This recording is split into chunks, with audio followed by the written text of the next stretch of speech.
हिंदी सुगम भारती 8वीं कक्षा की दूसरी इकाई का चौथा तुम मुझे खून दो, जिसके लेखक है नेताजी सुभाष चंद्र बोस। विद्यार्थियों, आपको मैंने विभाग 1 के माध्यम से मैंने आपको नेताजी सुभाष चंद्र के भाषण की जानकारी दी थी। उसमें उन्होंने हमारे देश को आज़ाद करने के लिए कौन कौन से भाषण के माध्यम से हमें जानकारी दी गई है, वह मैंने आपको बताया था।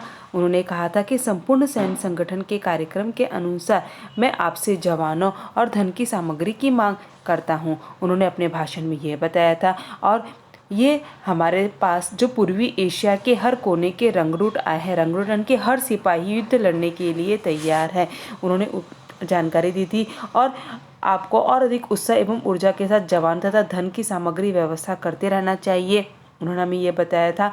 और उन्होंने बताया था कि यदि ऐसा हम नहीं करते तो हमारे मोर्चे पर अपनी कामयाबी की जारी रखने की आशा नहीं कर सकते, न तो भारतीय के आंतरिक भागों का पहुंचने में कामयाब हो सकता है। अब मैं आपको विभाग 2 के माध्यम से आपको मैं जानकारी देने वाली हूँ। विद्यार्थी पेज नंबर 31 निकालेंगे। पेज नंबर 31 में मैं जब आपके सामने पढ़ रही हूँ तो आपको भी पेज नंबर 31 निकालना है और पढ़ना है और समझना है आपको। यहाँ पर वे कहते हैं कि आप में से उन लोगों को जिन्हें आज़ादी के बाद देश के लिए काम जारी रखना है, यह कभी नहीं भूलना चाहिए कि पूर्वी एशिया, विशेष रूप से बर्मा, हमारे स्वतंत्र संघर्ष का आधार है। नेताजी हमें यह भाषण के माध्यम से हमें जानकारी दे रहे हैं। यदि आधार मजबूत नहीं है तो हमारी लड़ाकू सेनाएं कभी विजय नहीं होगी। यदि याद रखिए कि हर एक संपूर्ण युद्ध है, केवल 2 सेनाओं के बीच का युद्ध नहीं है। इसलिए पिछले 1 वर्ष से मैंने पूर्व में संपूर्ण सैन्य संगठन पर इतना जोर दिया है मेरे यह कहने के पीछे कि आप घरेलू मोर्चों पर और अधिक ध्यान दें। एक और भी कारण है, आने वाले महीनों में मैं और मंत्रिमंडल की युद्ध समिति में मेरे सहयोगी युद्ध के मोर्चे पर और भारत के अंदर क्रांति लाने के लिए भी मैं अपना सारा ध्यान केंद्र करना चाहता हूँ। इसलिए हम इस बात को पूरी तरह सुनिश्चित करना चाहते हैं कि हमारी अनुपस्थिति में भी कार्य निर्बाध चलता रहे। यहाँ पर निर्बाध यानी निरंतर, सतत, आंतरिक यानी भीतरी, कुमक यानी सहायता, कामयाबी यानी सफलता, समाधान यानी हल, व्यवस्था यानी प्रबंध, आपूर्ति यानी पूरा करना, ऊर्जा यानी उत्साह। दूसरा पैराग्राफ हम देखेंगे। वहाँ पर वे कहते हैं कि साथियों, 1 वर्ष पहले जब मैंने आपके सामने कुछ मांग रखी थी, तब मैंने कुछ कहा था कि यदि आप संपूर्ण सैन्य संगठन दे तो मैं आपको एक दूसरा मोर्चा दूंगा। मैंने आपका यह वचन निभाया। हमारे अभियान का पहला चरण पूरा हो गया। हमारी विजय सेनाओं में नेपोलियन सेनाओं के साथ कंधे से कंधा मिलाकर शत्रु को पीछे धकेल दिया और वे हमारी प्रिय मातृभूमि की पवित्र धरती का बहादुरी से लड़ रही है। अब जो काम हमारे सामने है पूरा करने के लिए कमर कस ले, यानी कि तैयार हो जाए। मैंने आपसे जवानों, धन और सामग्री की व्यवस्था करने के लिए कहा था। मुझे वे सब भरपूर मात्रा में मिल गए। अब मैं आपसे कुछ और चाहता हूँ। जवान, धन और सामग्री अपने आप विजय या स्वतंत्र नहीं दिला सकते। हमारे पास ऐसी प्रेरक शक्ति होनी चाहिए जो हमें बहादुरी व न्यायोचित कार्यों के लिए प्रेरित करें। आगे वे कहते हैं न्यायोचित यानी कि न्याय के योग्य। आगे वे कहते हैं सिर्फ इस कारण कि अब विजय हमारी पहुंच में दिखाई देती है। आपका यह सोचना है कि आप जीते जी भारत को स्वतंत्र देख ही पाएंगे, आपके लिए एक घातक गलती है। घातक यानी विनाशक गलती है। यहाँ मौजूद लोगों में से किसी के मन में स्वतंत्रता के मीठे फलों का आनंद लेने की इच्छा नहीं होनी चाहिए। एक लंबी लड़ाई अब भी हमारे सामने है। आज हमारी केवल एक ही इच्छा होनी चाहिए, मरने की, जिसे स्वतंत्रता की राह शहीदों के खून में बनाई जा सके। साथियों, स्वतंत्रता युद्ध में मेरे साथियों, आज मैं आपसे एक ही चीज मांगता हूँ। सबसे ऊपर में मैं आपसे अपना खून मांगता हूँ। यह खून ही उस खून का बदला लेगा जो शत्रु ने बहाया है। खून से ही आज़ादी की कीमत चुकाई जा सकती है।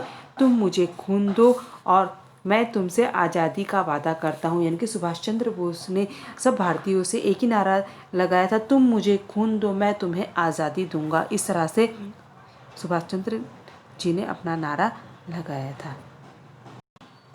विद्यार्थी यहाँ पर कुछ शब्द दिए हैं जिसके अर्थ है जैसे कि अभियान यानी चढ़ाई, भरपूर यानी अच्छी तरह, प्रेरक यानी प्रेरणा देने वाला, न्यायकोचित यानी कि नायक के योग्य, जो अच्छा नायक है उसके योग्य, और घातक यानी विनाशक।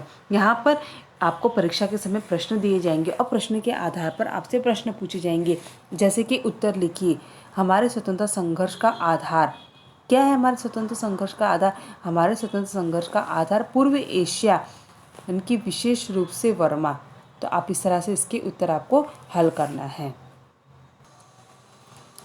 उसी तरह यहाँ पर संभाषणी में 1893 की शिकागो की सर्वधर्म परिषद में विवेकानंद जी के भाषण के मुख्य मुद्दा पर चर्चा करिए।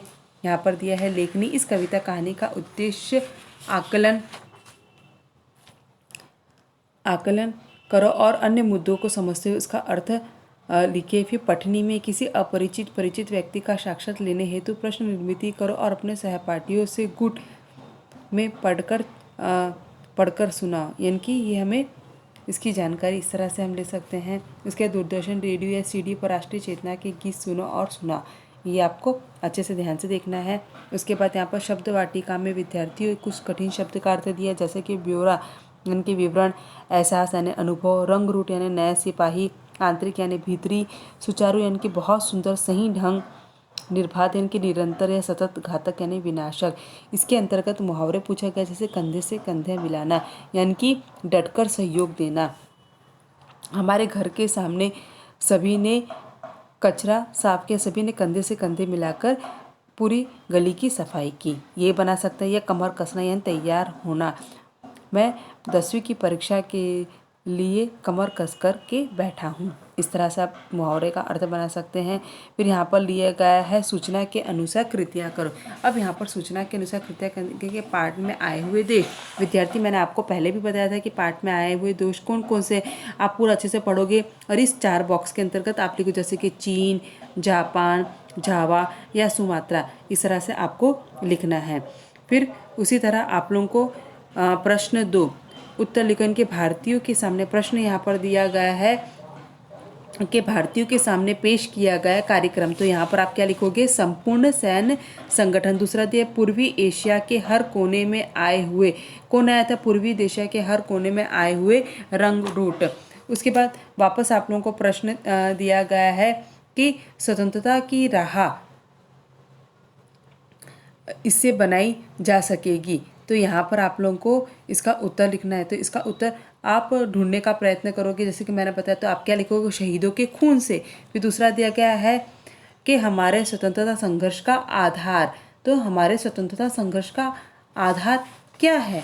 तो आप थोड़ा सा प्रयत्न करोगे और प्रयत्न करने के बाद आपको ध्यान में आएगा कि हमारे स्वतंत्रता संघर्ष का आधार है पूर्वी एशिया, यानी कि विशेष रूप से वर्मा का। इस तरह से आप इसके उत्तर लिखोगे।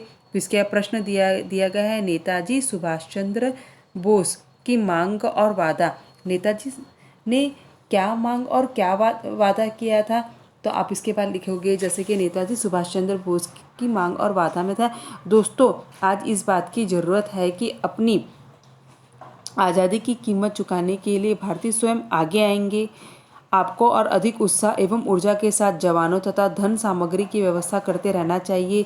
विशेष रूप से आपूर्ति परिवहन की समस्याओं का संतोषजनक समाधान होना चाहिए। हमारे पास ऐसी प्रेरक शक्ति होनी चाहिए जो हमें बहादुर और न्यायोचित कार्यों के लिए प्रेरित कर सके। आज हमारी केवल एक ही इच्छा होनी चाहिए, मरने की, जिससे स्वतंत्रता की राह शहीदों के खून में बनाई जा सके। आज मैं आपसे एक ही चीज़ मांगता हूँ, मैं आपसे अपना खून मांगता हूँ। खून से ही आज़ादी की कीमत हम चुका सकते हैं। तुम मुझे खून दो और मैं तुम्हें आज़ादी का वादा करता हूँ। इस तरह से नेताजी सुभाष चंद्र बोस ने मांग और वादा किया था।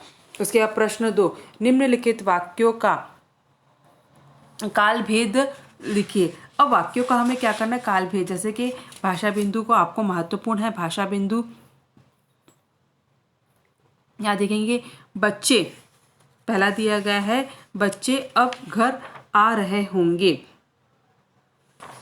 तो हमें किसमें परिवर्तित करना है, इसे हम देखेंगे, इसे काल पहचानना है। निम्नलिखित वाक्य के काल भेद लिखिए। अब यहाँ पर क्या पूछा गया उसको आप ध्यान में देंगे। विद्यार्थी, आपको पेज नंबर 32 निकालना है। पेज नंबर 32 में जो प्रश्न दिया है, पुस्तक खोल के बैठोगे, उसमें दिया गया है बच्चे अब घर आ रहे होंगे, यानी कि होंगे शब्द दिया है। तो ये हमारा कौन सा काल होगा, ये हमारा यहाँ पर हम लिखेंगे हमारा भविष्य काल होगा। हम अल्मोड़ पहुंच रहे थे, अभी पहुंच रहे थे, पहुंचे नहीं थे ना, रहे थे, तो ये क्या होगा हमारा अपूर्ण भूतकाल। भारत के अंदर एक विराट आंदोलन चल रहा है, तो ये क्या हो गया, अभी चल रहा है, इनकी कार्य जारी है, तो ये क्या होगा अपूर्ण वर्तमान काल। उदय शंकर ने अपनी नित्यशाला यहीं बनाई थी, ये कार्य क्या हो गया, पूर्ण हो गया, तो ये क्या होगा पूर्ण भूतकाल। ये कार्यशाला बनी होगी ना, इनके बनाई थी। उसके बाद है हमें पर्याप्त संख्या में रंगरूट मिल गए हैं, तो ये क्या है, मिल गए हैं, ये क्या पूर्ण वर्तमान काल। आप जीते जी भारत को स्वतंत्र देख ही पाएंगे, तो ये क्या होगा भविष्य काल। उसके बाद है मैं तुमसे आज़ादी का वादा करता हूँ, तो ये क्या है सामान्य वर्तमान काल। सामान्य वाक्य बताया गया है। बच्चों को आप भूख से तड़पते देखे होंगे, यानी कि देखा नहीं, ये भी होंगे, तो ये कौन सा हमारा है भविष्य काल, ये हो गया। उसके बाद उपयोजित लेखन के अंतर्गत आपको दिया गया है, आपको ये ध्यान में रखना कि भाषा बिंदु और उपयोजित लेखन बहुत महत्व रहता है, इसमें आपको ध्यान देना बहुत जरूरी है। जैसे कि मेरा प्रिय वैज्ञानिक, अब मेरा प्रिय वैज्ञानिक कौन है, तो आप अपना आपका कोई भी जो प्रिय वैज्ञानिक होगा, जैसे कि APJ अब्दुल कलाम, तो आप उसके बारे में यहाँ पर जानकारी लिख सकते हैं। उसके बाद दिया है कैप्टन लक्ष्मी की जानकारी अंतर्जाल के माध्यम से प्राप्त करिए। ये आप यूट्यूब पे रिसर्च करना, उसकी आपको जानकारी प्राप्त हो जाएगी। यह पाठ हमारा 4 खत्म होता है। मैं तुम मुझे खून दो, ये आपका पाठ यहाँ पर ख़त्म होता है।